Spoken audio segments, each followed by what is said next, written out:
Hey everybody, Dan here with Pain Free You. Today's topic is going to be, are you afraid of being afraid? And so I'll get to that in a minute. I'm actually hiding out here behind the shed because it's windy out here and I don't want the wind getting in the microphone. So, let's take a couple of nice breaths. There's a squirrel running around. Breathe in the peace. Exhale the noise. Breathe in the sounds of nature. Exhale the indoor living. And I'm loving the sun on me. Feels fantastic. It's kind of beating down on my back here. So, are you afraid of being afraid? So where I'm going with this is that many times people will learn about TMS. And they'll learn through something I say all the time, that the two things that fuel chronic pain are fear and detention. But then, what happens? People start to say, well, I am afraid. Uh-oh. If I'm afraid, then I'm never going to be able to end my pain. And now all of a sudden they become fearful of being afraid. And I get it. It's somewhat of a legitimate concern, and I really try every single day to calm your fears with accurate information about how this stuff works. And some people get that and they go, okay, so really what Dan's saying is that there's nothing truly wrong with me, so I don't have to be afraid. And in many cases, that accurate knowledge brings the fear down considerably. But depending on where you're at, how anxious you are, your lifetime history of bad stuff going on, big T, little t's, for somebody who doesn't know what that means, the traumas,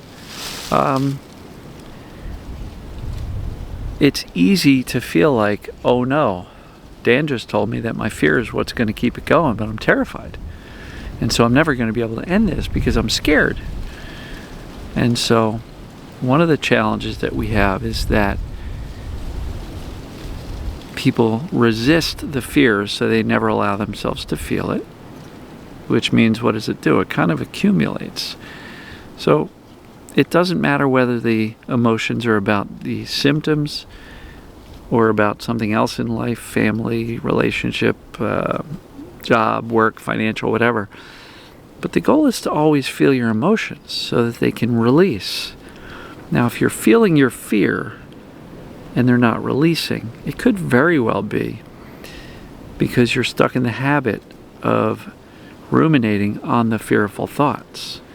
What if I don't get better? What if this is that? What if it's not TMS? What if the doctor missed something? What if? And in that case, your constant rumination on those fearful thoughts is going to keep the fear active, in which case you're going to say, I can't get rid of this fear. So if you step back a little bit and just say to yourself, well, let's remind ourselves accurate information about what's going on, assessment that says this is what applies to me. So now you can accurately, intellectually say to yourself, I'm not broken.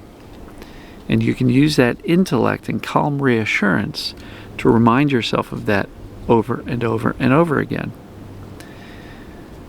Use that to calm it down. Now the key is awareness of your thinking, because if you're constantly ruminating on negative, fearful thoughts about what if the doctors missed something, you're ignoring all of the accurate information that says, I'm really not broken, and the assessment that proves it, and your own personal evidence that says, well, yeah, if my pain shifts location or severity, or it's here sometimes and not other times, and if it ramps up with stress and ramps down when I'm in a pretty good mood or engaged in living, these are some of the things that are part of the assessment.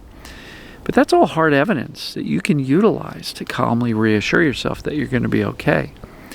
But the key is, if you are feeling fear a lot, then it is very likely that you're stuck in a fear, worrisome thought loop. So the emotion, feel it so that it can release and subside. But then if the fear keeps on coming back up, that's when you notice and become aware of your thinking. Because if your thinking is what keeps on recreating the fear, and then that creates more thinking and fear, and you're in a loop. One of the things that I often suggest is that we don't have to believe our thoughts. If we have a fearful, negative, worrisome thought that goes, oh no, I'm never going to get better, you can literally choose not to believe that thought. It's not accurate, and it's definitely not helpful or beneficial.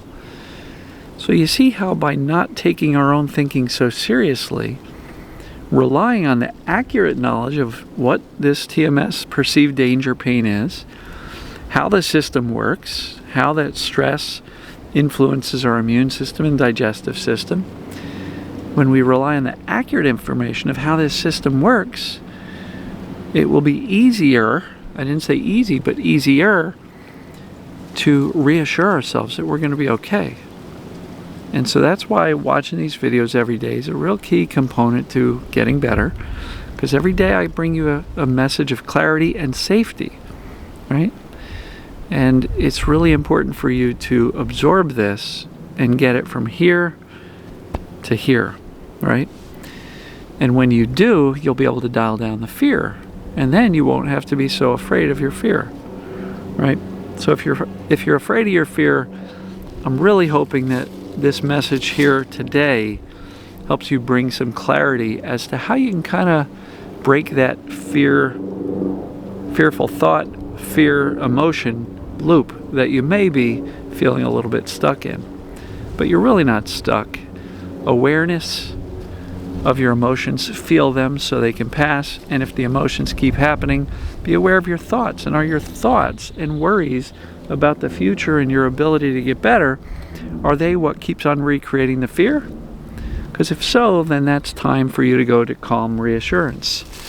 And now just keep in mind, if you're in a complete panic, you probably won't be able to do this very well and think your way out of this panic. Why? Because when we're in a panic, rational thought goes offline. So what do? If rational thought's not there and you're just in a complete panic mentally and emotionally, sometimes it helps to go to the body. Relax the tension in the body so that you can breathe. All right? And once you've done that, guess what happens? Your thinking slows down.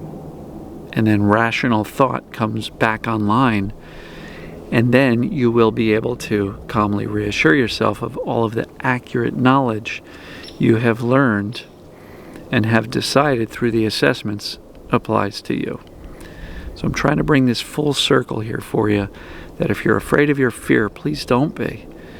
There's just a couple of things that you want to do here. Be aware of it, feel the emotion of fear, and if it keeps recurring, pay attention to your thinking. And if your thinking keeps on firing up the fear, don't take your own thinking seriously. And if you're in a complete panic, go to the body.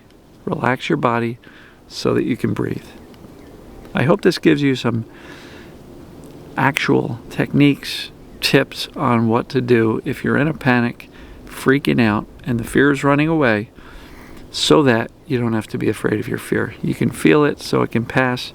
You cannot take your own thinking so seriously because you have counter evidence of what's going on, how this system called the human body works, how TMS and this perceived pain, danger pain works, so that you can do the assessments, make sure you understand and accept that this is what's going on for you, so that you can dial down your fear, so that you can shift your attention away from the symptoms back towards living your life. And when you take away the fear and the attention you give the symptoms, you've now just taken away the two main fuel sources for persistent pain. So that's what I've got for you today. Love you guys and gals. I'm going to go around the bend and sit in the sunshine, get some vitamin D here, and we will see you tomorrow. Love you.